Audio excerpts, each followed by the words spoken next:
আসসালামু আলাইকুম। ওনার এখানে আচারগুলো খেতে খুবই মজা এবং উনি গ্লাস দিয়ে চারদিকে ঢেকে রেখেছে যাতে আচারের মধ্যে কোনো ধরনের ধুলাবালি না পড়ে।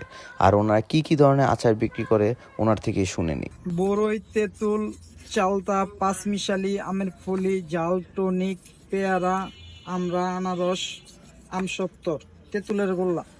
কত টাকা থেকে শুরু, মানে কত সর্বনিম্ন? 10 টাকা, 20 টাকা।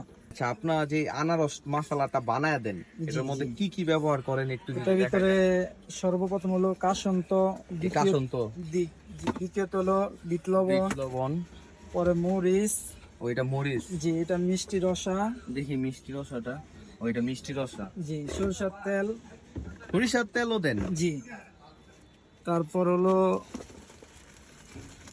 এই যে টাইগার মশলা, হুম, জি এগুলো দিয়ে কমপ্লিট করা হয়। এগুলা দিয়ে সুন্দরভাবে এই যে আনারস মশলাটা আপনারা বানায় দেন, তাই না? জি জি আচ্ছা ভাইয়া, সন্ধ্যার পর খেয়ে ট্রাই করে দেখবো, যেহেতু এখন জি রমজান মাস চলতেছে, রোজা রাখছি।